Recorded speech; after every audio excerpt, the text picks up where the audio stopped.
Hello. So if you missed my community post recently, I am pulling back to one video per week per channel. So book videos are now on Thursdays, manga videos are now on Mondays on the manga channel. Because of the lighter upload schedule, certain things are going to be combined, like for instance, my wrap up and TBRs. They really don't have to be separate videos, so now they're not. So we're going to talk about everything that I read, DNF. This month's TBR went a little bit off track. A couple books that I added on impulse. Ratings are all over the place. We have 5s, we have 1s, we have things in between. And then we're also going to talk about what is to come in the next month. First, here's a quick look at the books that I did complete this month that I will be giving reviews for, wrap-up reviews for, which is what you came here for probably. And before I get into those mini reviews, I'll give you a very brief look at some of the books that I didn't complete this month, starting with Space Opera, which was on my TBR for the month. I quit it 2 chapters in because it didn't like it. Oh my goodness, the writing style. It was, I had the audiobook, not the E, so I can't give you excerpts to explain why I didn't like this writing, but go read it, go read the sample. It is full of an extraordinary number of unnecessary adjectives that are abstract and weird, and basically the whole vibe of at least the beginning of this book came off to me as try-hard quirky in a way that made trudging through the prose feel like work instead of fun. It was a very Hitchhikers-esque type story, except that it wasn't fun to read, at least for me. It was not my type of book. A book or short story that I did complete, but I'm not going to give a review for, is The Killers by Ernest Hemingway. This was on the TBR. I read it and then had nothing to say about it afterwards. I spoke with Nico about it, who also read it. We buddy read it. He had nothing to say about it. And then I went and looked up a review to figure out, like, what did I miss? What went over my head? And so quickly into the review, I realized I don't care. So I'm just not going to talk about it, which I guess is a review in and of itself. I'm still going to read more Hemingway, but this one wasn't the one. I also started and will finish 2 other books, probably both books that most likely won't receive a review, probably won't make it into a wrap-up. Silver Elite, which was the Opposites Attract book club pick of the month for Amber Elise. But since we picked this book and I started the book, we have, at least for the time being, taken a step back from the book club because we're just both, it's a very busy time.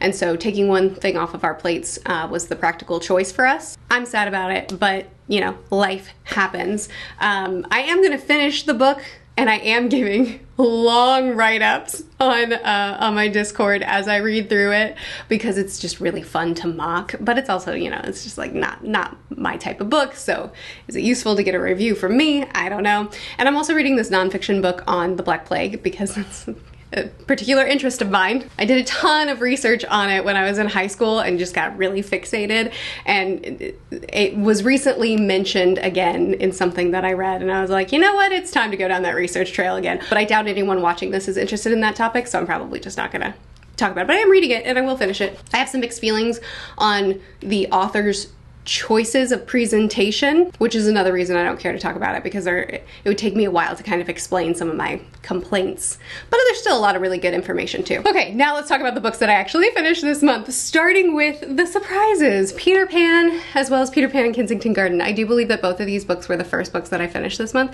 Peter Pan and Kensington Gardens I've already done a little rant for in my worst books of the year so far. This is a 1-star book. So first we'll start with Peter Pan. Whimsical. Beautiful. I love it so much. This is the first classic that I read outside of school, and my school system didn't require a lot of classics reading while I was in it. So I didn't have a lot of classics experience, and I was trying to dip my toes into the classics life. This was years ago, probably like, I don't know, probably 8 years ago maybe? I actually do think it was about 8 years ago. Anyway, Peter Pan, I read it. It was my first dip into classics, and I fell in love, and it was really easy for me to continue on from there. I've read it several times since then. Each time, I just think the story is a delight. J.M. Barrie's writing is magical and whimsical. The story, the way Neverland is described is this place that is within a child's mind, and when the child is drifting off to sleep, when they're in that in-between of awake and asleep, that's when Neverland comes near. And the way Barry writes reflects that type of closeness to a child's mind. You know, the way he depicts Neverland and the way he describes the journey there, as well as all the little elements. It's all very closely tied to the children's imaginations, but also very physical and real, and it's their imaginations come to life, and sometimes that's really exciting and sometimes it's kind of terrifying. And I love it so much. I love the way it's written.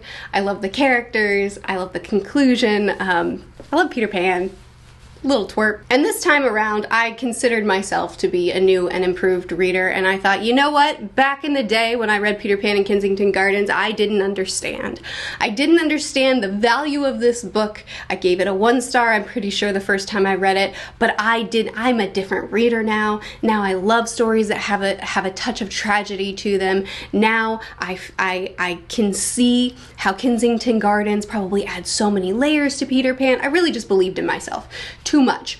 So I thought, okay, it's time for a reread, and I'm gonna love this book this time. No, I hated it more probably. The short version is this book lost all of the wonder.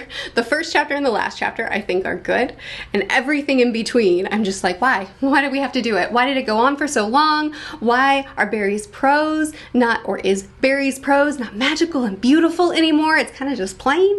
Oh my goodness. Everything that I love about Peter Pan and Wendy, I do not love about Peter Pan and Kensington Gardens. That's probably inaccurate, but I feel strongly about it and I'm gonna say it anyway. I go more into it in the worst books of the year video, but I'll keep it short here since I just recently ranted about it. But Peter Pan is a 5 star for me, and Peter Pan and Kensington Gardens is a 1. From there, I read The Gate of the Feral Gods. What? Yeah, The Gate of the Feral Gods. Good job. This is book 4 in Dungeon Crawler Carl series. Dungeon Crawler Carl is a lit RPG, which is not my genre, but Carl just makes it work. The concept is that some of the world building I kind of want to let you discover. Okay, so what happens is Carl leaves his house, and then basically the world is flattened, and everybody that wasn't in a building, well, everyone that was in a building died, and everybody that wasn't can now enter into the dungeons, which is this Hunger Games-esque scenario where the people that have entered into the dungeons have to try to survive, and the aliens that have put this whole show on are watching and enjoying and playing. There's an AI that introduces us to a lot of different characters that we face along the way. It is very lit RPG in the, you know, like leveling up, constant boss battles to try to get more items and become stronger, but also there's so many human elements to it, with Carl, with Donut, which is his cat sidekick partner. She's his partner through these games, as well as other characters that come alongside them. Really, really emotional moments. I think book 4 was very chaotic, which I've said about the last couple of books. There was a lot going on, a lot of world building that expanded, but also the formula that has kind of been happening with going down the different levels of the dungeon has officially shifted. And it's shifted because Carl is making changes himself. He's no longer being beaten around by the game, and he's making some choices that are altering the series at large. I loved it. I enjoyed it so much. Really, really intense emotional moments, as well as huge developments that happened in this book. There's still the element of the lit RPG that is kind of like the boss battle, grow, that can start to feel a little bit, I don't want to say tedious, because I don't think I feel that it's tedious, but I feel the effects of that element of the story that isn't my preference, but it's also every single battle is each one so unique that I don't feel as strong. Like, it doesn't bother me that much. I just kind of feel it in the background as I'm reading sometimes. And sometimes the books can get so out of hand with their chaos that I want them to reel back in just a touch. I don't know if that makes sense. Anyway, this is a 4-star for me. I'm still loving the series and still happily continuing forward. Finally, we have Toll the Hounds. This is a weird one for me because this is a fan favorite within the fandom. This is a reread for me. The first time I read it, I really struggled to do a review for it, and I wanted to go back, read it again, kind of work through it, and then come back and review it again so that I can move forward. And you know, it's a 3.5 for me. Terribly unpopular opinion within the fandom, but it's honest. This one feels a lot like Slice of Life, which Erikson is very good at writing. He writes incredible characters that are very interesting to live life with, that have a lot of deep thoughts, you know, like walking along and philosophizing, or sitting in a room and philosophizing. Like, there's a lot to discuss here. Tons of humor, tons of different personality types, a lot of heartbreak, so much heartbreak. So like, there's enough going on that every single chapter I enjoyed reading. There was really never a part of Toll the Hounds that I didn't want to be reading. I was always happy. I read a chapter a day. I was always happy to read my daily chapter. But I also oftentimes look back at the chapter and was like, what progress was actually made? And I did that so often that I'm like, oh my goodness, why am I 800 pages into this book and still asking this question? It's very, very slice of life in the way that it's told, grimdark slice of life. And I'm not really a slice of life reader very often, and 800 pages of it before you get to, you know, the big ending that of course was fantastic. It does drag the rating down for me and my personal interests. Again, I enjoyed every chapter. I didn't enjoy every perspective or every element. I do think that the later books have some bloat. I mean, there's stuff that could be trimmed down. Like, I don't really see why we need to spend so much time with in certain POVs. But as I said, it was an easy book to get through because I really like the way Erikson writes, but also a fantastic ending doesn't make up for 800 pages of, it was pretty good. I enjoyed scenes, which again, I know is an unpopular opinion, but it's the truth. So I'm kind of going back and forth on this. That's all the books that I read this month. Conclusion to the wrap up. So I'm kind of going back and forth on this because I said that I was going to review this upon reread, and I'm still open to doing it. I looked back at my old review and I have a lot more to say this time around, but at the same time, like, do you want that? You know what I mean? Like, does the fandom actually want me to do a spoiler review for 3.5 stars? Or should I just move on to the next book and like, let's just move forward, shall we?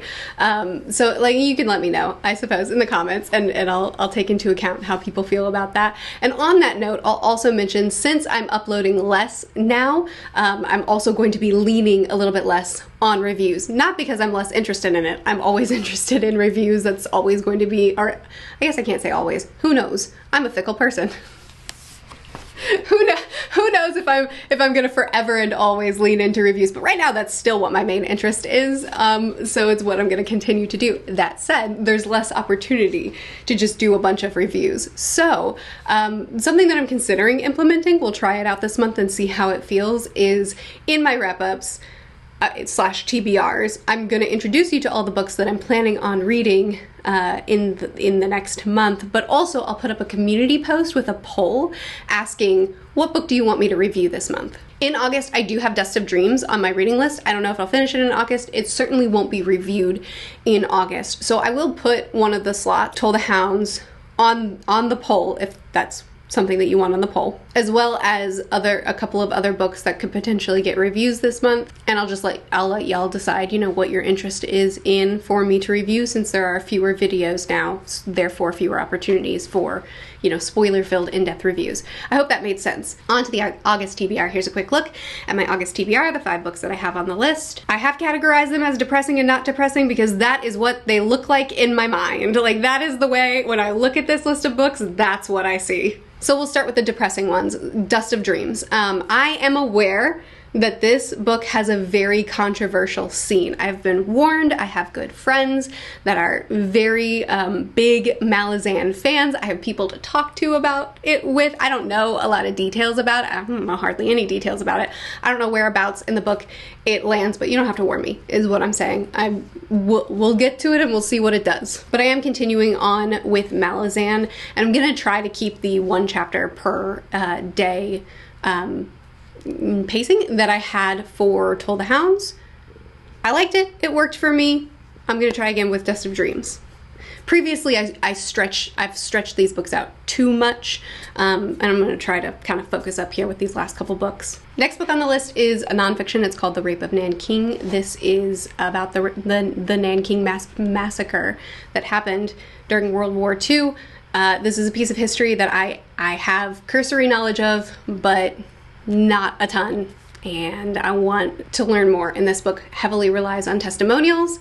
I know it's going to be a really difficult read, but I'm going to read it. Either way, I will put it in the poll as a potential choice, probably just under the title Nanking, because I don't really censor myself as far as like words on YouTube, because I've never had any issue with monetization for that.